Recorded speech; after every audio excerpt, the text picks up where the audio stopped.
ಮತದಾನಕ್ಕೆ ನಿಮ್ ಮುಂದಾನ ಎಲ್ಲ ಹೇಳಿದ್ದೇನೆ. ನಾನೀಗ ಈ ಕಾರ್ಯಕ್ರಮ ಮುಗಿಸಿ ಡೆಲ್ಲಿಗೆ ಹೋಗ್ಬೇಕು.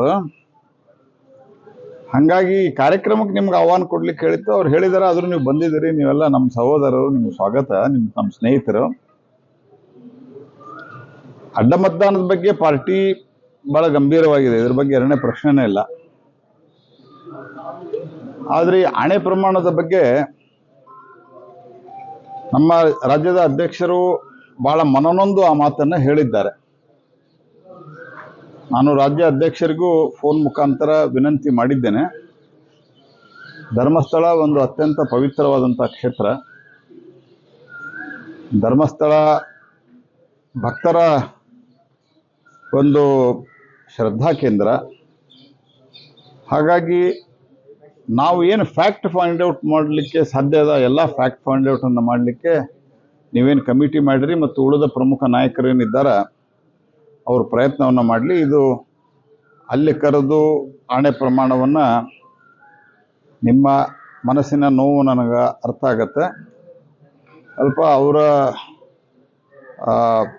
ಈ ಒಂದು ನೋವಿನಲ್ಲಿ ಇದೊಂದು ಹಠಾತ್ತಾಗಿ ಅವರು ಹೇಳಿದ್ದಾರೆ. ಅದಕ್ಕೆ ನಾನು ಅವರಿಗೆ ಸಲಹೆ ಕೊಟ್ಟಿದ್ದೀನಿ, ವಿನಂತಿನೂ ಮಾಡಿದ್ದೀನಿ. ಧರ್ಮಸ್ಥಳ ಅತ್ಯಂತ ಪವಿತ್ರ ಕ್ಷೇತ್ರವಾದ್ದರಿಂದ ನಮ್ಮ ಈ ಇದರಲ್ಲಿ ಧರ್ಮಸ್ಥಳವನ್ನು ಎಳೆಯೋದು ಬೇಡ. ನಾವು ಅದನ್ನು ಫೈಂಡ್ ಔಟ್ ಮಾಡೋಣ. ಫೈಂಡ್ ಔಟ್ ಮಾಡಿ ಪತ್ತೆ ಹಚ್ಚಿ ಇವತ್ತಿಲ್ಲ ನಾಳೆ ಪತ್ತೆ ಹಚ್ತದೆ. ಅಕಸ್ಮಾತ್ ಈ ಕಮಿಟಿಯವರಿಗೂ ಇಮಿಡಿಯೇಟ್ ಪತ್ತೆ ಹಚ್ಚಲಿಕ್ಕಾಗಿಲ್ಲ ಅಂದ್ರೆ ಒಂದು ಸ್ವಲ್ಪ ದಿವಸದಾಗ ಗೊತ್ತಾಗತ್ತೆ. ಅವಾಗ ನಾವು ಮುಂದಿನ ದಿವಸದಲ್ಲಿ ಅವ್ರಿಗೇನು ಕ್ರಮ ಅಥವಾ ಪಾಠವನ್ನು ಸೂಕ್ತ ಸಂದರ್ಭದಲ್ಲಿ ಕಲಿಸ್ಬೇಕು ಅದನ್ನು ಕಲಿಸೋಣ. ನಿಮ್ಮ ಮನಸ್ಸಿನ ನೋವು, ಇಂಗ್ಲೀಷ್ದಾಗ ಅಗೋನಿ ಅಂತ ಹೇಳ್ತಾರಲ್ಲ, ಅದನ್ನ ನನಗೆ ಅರ್ಥ ಆಗ್ತದ. ಆ ಕಾರಣಕ್ಕಾಗಿ ನೀವು ಹಂಗೆ ಹೇಳಿದಿರಿ. ಅದಕ್ಕೆ ಇದನ್ನು ನೀವು ಕೈ ಬಿಡ್ರಿ ಅಂತ ವಿನಂತಿ ಮಾಡಿದ್ದೇನೆ. ಸೊ ಅದಕ್ಕೆ ಅದರ ಪ್ರಶ್ನೆ ಈಗ ಉದ್ಭವಿಸೋದಿಲ್ಲ.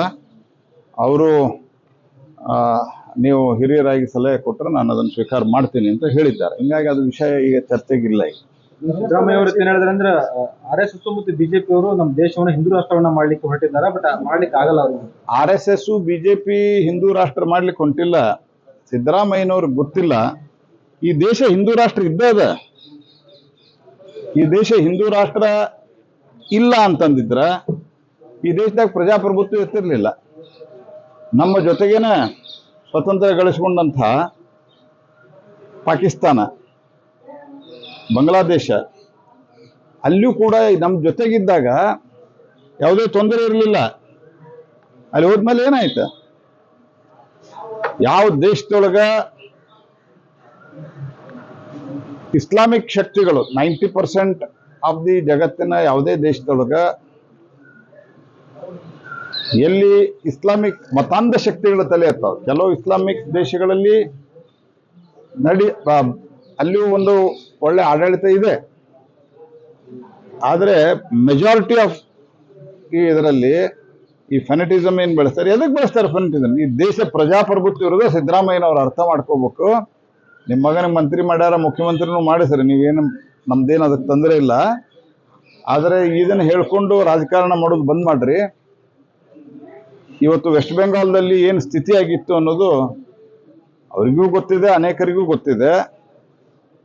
ಯಾವಾಗ ದೇಶ ಹಿಂದೂ ಬಹುಸಂಖ್ಯಾತತನವನ್ನು ಕಳೆದುಕೊಳ್ತದೆ ಅವತ್ತಿನ ದಿವಸ ಈ ದೇಶದಾಗ ಪ್ರಜಾಪ್ರಭುತ್ವ ಇರೋದಿಲ್ಲ, ಈ ದೇಶದಾಗ ಮತದಾನನೂ ಇರೋದಿಲ್ಲ. ಸಿದ್ದರಾಮಯ್ಯನವ್ರು ಅರ್ಥ ಮಾಡ್ಬೇಕು. ಹಿಂಗಾಗಿ ಹಿಂದೂ ರಾಷ್ಟ್ರ ಮಾಡೋ ಪ್ರಶ್ನೆನೇ ಇಲ್ಲ. ಇದು ಹಿಂದೂ ರಾಷ್ಟ್ರ ಇದೆ. ಆದರೆ ಹಿಂದೂ ಅಂತಂದ್ರೆ ಇಲ್ಲಿರುವಂಥ ಮುಸಲ್ಮಾನರನಿಗೆ ಓಡಿಸ್ತೀವಿ ಅಥವಾ ಮುಸಲ್ಮಾನರಿಗೆ ಬೈತೀವಿ. ಹಿಂದೂ ಒಳಗ ಎಲ್ಲರನ್ನೂ ಒಳಗೊಳ್ಳುವಿಕೆ ಇದೆ. ಮುಸಲ್ಮಾನರು ತಮ್ಮ ದೇವ್ರನ್ನ ತಾವು ಪೂಜೆ ಮಾಡಲಿ, ಹಿಂದೂ ಒಳಗಿದ್ದವ್ರು ತಮ್ಮದೇ ಹಿಂದೂ ಒಳಗೇನೆಲ್ಲ ಒಂದೇ ದೇವ್ರನ್ನ ಪೂಜೆ ಮಾಡ್ತಾರ.